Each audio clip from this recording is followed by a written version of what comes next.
Hola, ¿qué tal? Bienvenidos a El Eco de los Libros, el espacio donde vamos a explorar las grandes historias que han marcado nuestra literatura y nuestra memoria colectiva.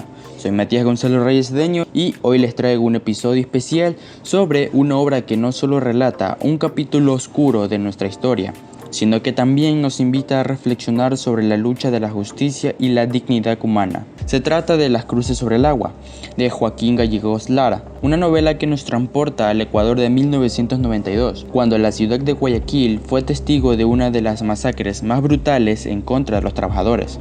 Pero, más allá de los hechos, esta obra es una denuncia, un grito de indignación que todavía resuena en nuestros días. Bien, antes de sumergirnos en la trama, quiero que imagines esto: un día normal en las calles de Guayaquil, lleno de vida, el bullicio del mercado, los pregones de los vendedores. De pronto, la tensión se hace palpable, una protesta de trabajadores pidiendo mejores condiciones de vida, gritos, disparos y luego el silencio, solo roto por el ruido de las olas y las cruces flotando en el río. Impactante, ¿verdad? Este es el escenario que Gallegos Lara retrata con maestría, dándole voz a quienes fueron silenciados por la injusticia. Joaquín Gallegos Lara no solo escribió esta novela, la vivió. Era un hombre profundamente comprometido con las causas sociales, miembro de la generación del 30 y un ferviente defensor de los derechos de los trabajadores. Su obra no solo es literatura, es un testimonio, un homenaje a los caídos y un llamado a no olvidar. Hoy hablaremos sobre el contexto histórico que dio origen a esta historia.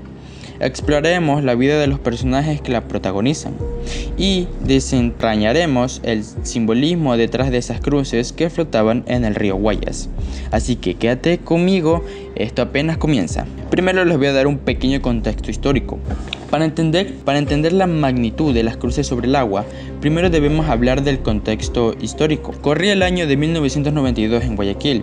La ciudad era el centro económico del país gracias a la exportación de cacao, pero las condiciones laborales de los trabajadores eran deplorables. Jornadas extenuantes, salarios miserables y una total falta de derechos humanos era el pan de cada día.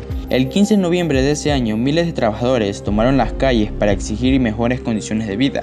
Lo que comenzó como una protesta pacífica pronto se convirtió en una tragedia. Las fuerzas del orden, bajo las órdenes de las élites económicas, dispararon contra la multitud. El resultado, una masacre que dejó un número incierto de muertos y una herida profunda en la memoria colectiva del Ecuador. Gallegos Lara, a través de su novela, nos invita a revivir ese momento, a sentir la desesperación y la injusticia que marcaron a toda una generación. Muy bien, ahora que entendemos el contexto, hablemos de la trama de Las cruces sobre el agua. La historia sigue a Alfredo, un joven idealista de clase media que empieza a involucrarse con el movimiento social de Guayaquil. A través de sus ojos, el lector explora las tensiones y desigualdades de la sociedad ecuatoriana de la época. Desde el inicio, Alfredo se muestra como un observador curioso que poco a poco se convierte en un participante activo. Su relación con otros personajes, como sus amigos y los trabajadores huelguistas, lo lleva a cuestionar su propia visión del mundo.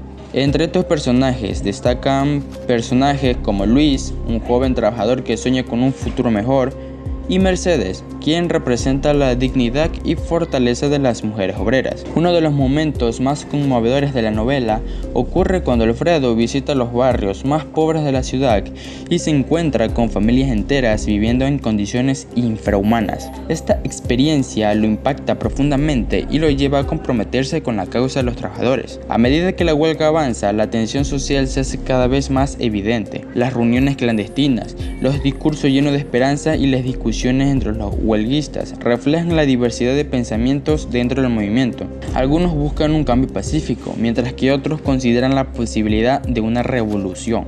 El clima de la novela llega con la descripción de la masacre del 15 de noviembre. Gallegos Lara narra con detalle cómo los soldados abren fuego contra los manifestantes desarmados en el malecón. El horror de la escena es palpable. Hombres, mujeres y niños caen bajo las balas, mientras que otros intentan escapar hacia el río. Las aguas del Guayas se llenan de cuerpos y cruces improvisadas, un poderoso símbolo del sacrificio de los caídos. Tras la masacre, la novela muestra las consecuencias para los sobrevivientes. Alfredo queda marcado por lo que ha presenciado, pero también encuentra un renovado sentido de propósito. La obra cierra con un tono agridulce. Aunque la lucha no logró su objetivo inmediato, la semilla de la resistencia ha sido plantada. La novela no solo destaca por su contenido, sino también por su forma. Gallegos Lara utiliza un estilo directo y realista. Las cruces sobre el agua son el mejor ejemplo de esto.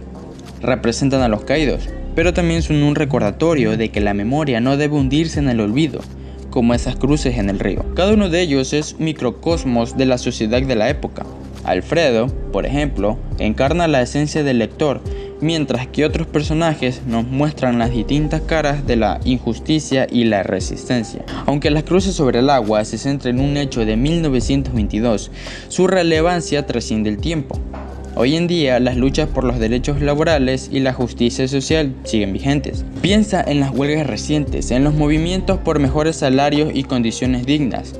La historia parece repetirse y obras como esta nos recuerdan por qué es vital seguir luchando. Y así llegamos al final de este episodio. Hoy exploramos Las cruces sobre el agua, una obra que no solo es un hito de la literatura ecuatoriana, sino también un llamado a la memoria y a la acción. Te invito a reflexionar.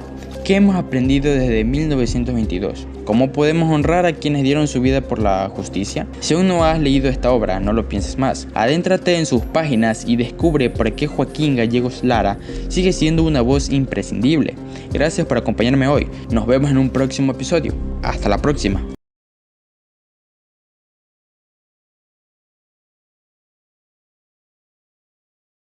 Y esto fue